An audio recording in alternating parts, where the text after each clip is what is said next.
What is going on, everybody? Today we have a very special video, maybe an anticipated video for me personally, but it's my top 5 running shoes of 2024. So let's get right into it. So this year, actually right before we get into it, this year I spent a little under $5,000 on over 28 pairs of different shoes, and just saying that out loud is kind of crazy to me, but I think I don't know, it was a pretty good year for shoes, and I think that these 5 are definitely the best running shoes of the year.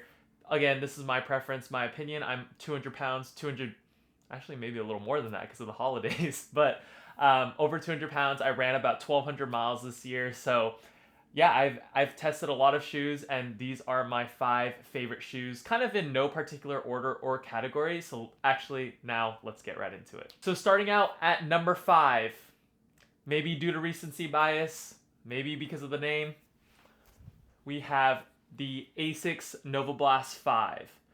And the reason why this is at the 5 spot is just I think it is a very comfortable shoe that can kind of do a little bit of everything, maybe not pushing the pace too much or maybe not the best for speed workouts, but I think that this shoe is kind of like a tried and true line from Asics. You know what you're kind of going to get. They did, I think, nerf the speed a little bit from this shoe compared to the Novablast 4, but I'll make a separate comparison video for that. But overall, I just think that if, a runner came up to me and was like, "Hey Jason, I just want to buy one pair of shoes for marathon training," I think that this shoe is going to be at the top of my list, especially priced at a reasonable $140. I think it's a typical daily trainer price that you're going to get a lot of bang for your buck with. So at number 5, I have the Asics Novablast 5. Also, this colorway is pretty nice. I might be biased because these are mine, but yeah, number 5 is the Asics Novablast 5. So moving on to the 4 spot, honestly, I didn't even anticipate this shoe making the top 5 of 2024 just based on the price alone and maybe my first impressions of the shoe, but it is the Asics Super Blast 2s in this nice colorway. I love this colorway. It's like nice and clean white, a little bit of icy blue.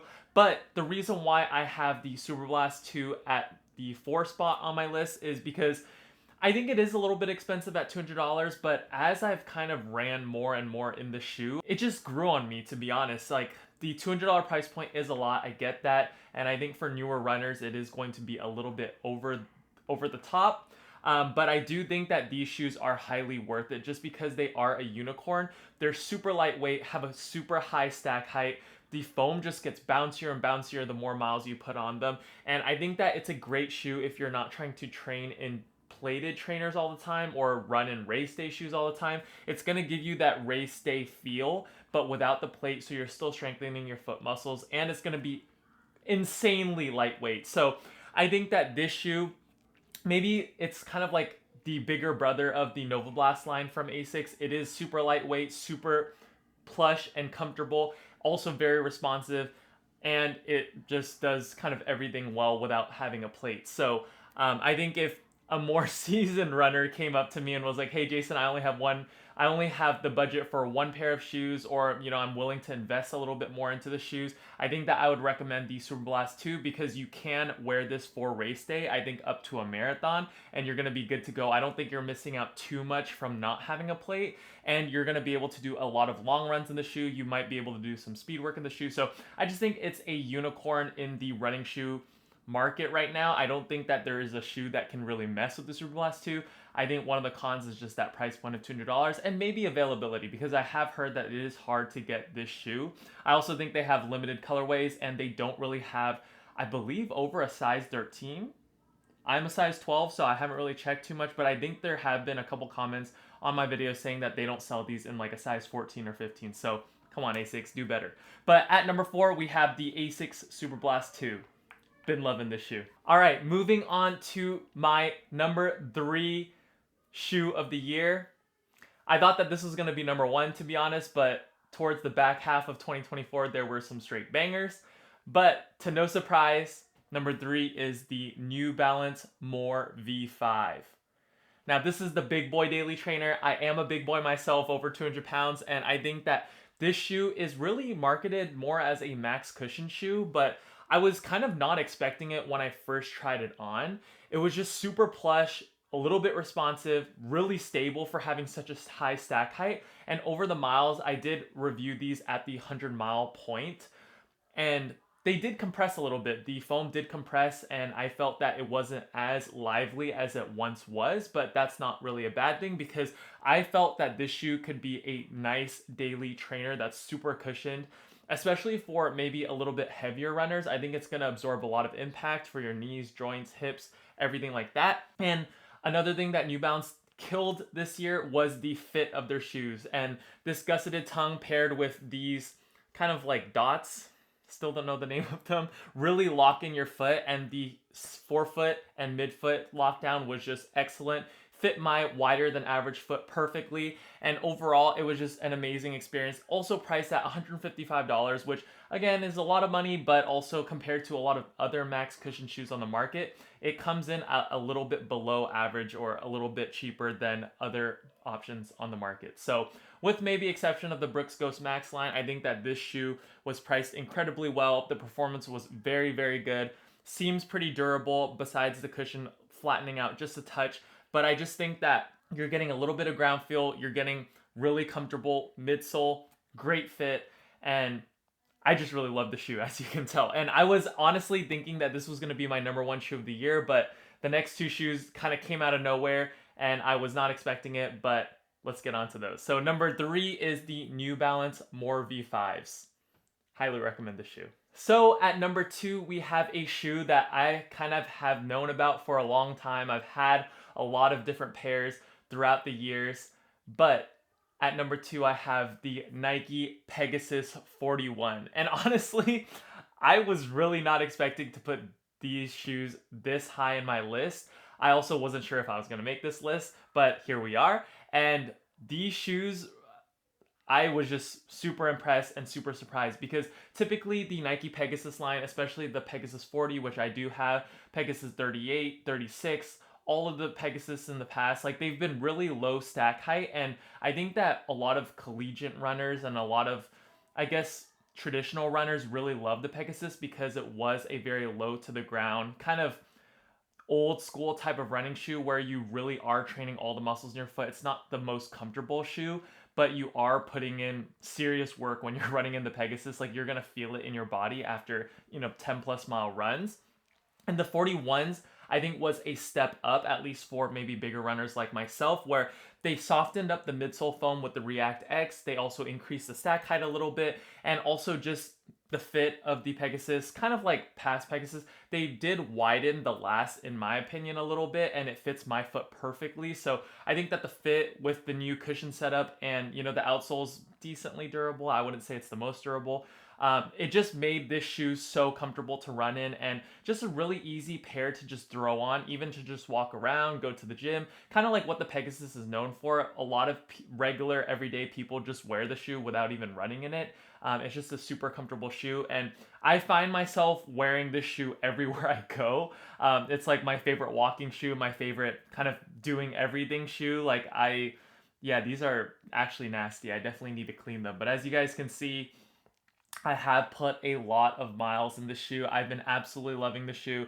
I know Nike, when it comes to Nike running, a lot of people have a love or hate relationship with Nike. And, a lot of people think that their shoes are overpriced or, don't compare to the other shoes on the market or other running shoes on the market. But I think that the Pegasus 41 is a great step in the right direction. I think Nike is really stepping up their game when it comes to their Nike running shoes, and I'm excited to see what they have planned for 2025. But at number 2, we have the Nike Pegasus 41 priced at $140. You can definitely get these lower than that or cheaper than that. They're already on sale, and probably in another 3 to 4 months, you're probably going to be able to get them for, $60-$70. And I can't recommend this shoe enough, especially, for beginners, because this shoe also doesn't have the highest stack height. Like we talked about the Asics Nova Blast 5. That one has a little bit higher off the ground feel than this shoe. And I think when you're first starting out running, or at least when I was first starting out running, I didn't like these super high stacked height shoes just because it felt a little bit unstable. I wasn't used to the abnormally high stack height in the foot just because you're typically wearing casual shoes, you're wearing, workout shoes that don't have as high stack heights as a lot of these new running shoes. So I think that this shoe is a good, kind of beginner shoe that will kind of ease you into the world of super max stack heights that we have in the running shoe space now. But yeah, at number 2, we have the Pegasus 41. Honestly, this was such a big surprise, but highly recommend the shoe, and I love it with all my heart. And last but not least, at the number 1 spot of my shoe of the year, again, this is no specific category of running shoe. This is just like my overall thoughts and value slash how much I loved running in the shoe. This one was complete surprise again. The top 2, I guess, were a complete surprise for me, but it is the Nike Zoom Fly 6. And I'm gonna be honest, I don't really like running in plated shoes too much. It just feels a little bit too aggressive for me, or maybe I feel the plate too much. And I just I maybe call me an old school guy. I just like running in non plated running shoes a lot. But this shoe, let me tell you, was fantastic.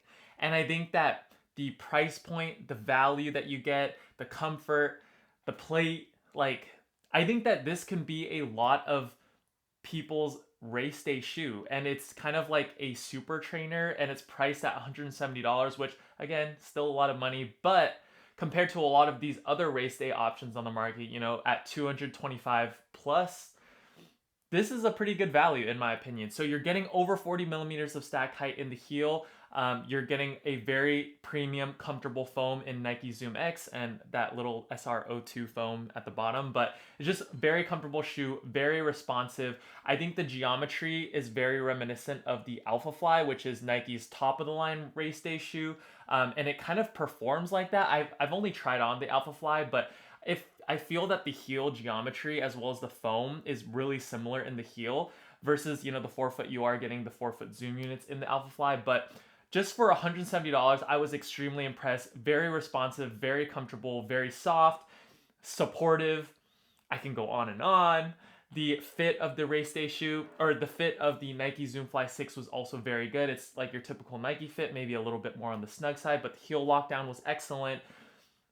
I don't know, like there's just not a lot of stuff that I can really gripe on with these shoes. Maybe if I had to, I do see that the heel part of the outsole is wearing out a little bit, and I don't have too many miles on my pair because I'm kind of like saving this shoe. It's kind of like dessert where like I want to keep eating dessert, but like I know I shouldn't. And for me, this is kind of like my dessert where I really want to run in this shoe all the time, but I know that I shouldn't. So I try to give, you know, the non-plated shoes a little bit more love. But this shoe, I think you should try it out or at least give it a chance if you're looking for a plated trainer or you're looking for maybe a race day shoe kind of on a budget. I think that the Nike Zoom Fly 6 was my favorite shoe of the year, and it's a little bit surprising because the Zoom Fly 5 was absolutely atrocious. I did not like that shoe, but this is my shoe of the year. And that's going to wrap up my top 5 running shoes of 2024.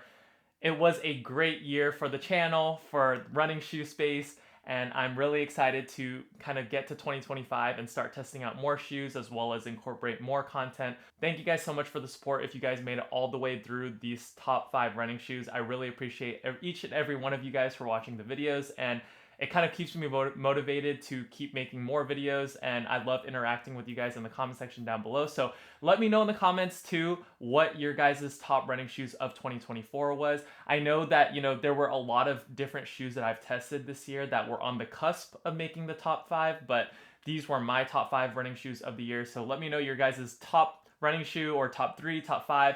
Would love to talk to you guys in the comment section down below. So without rambling too much, I will see you guys in the next video. Peace.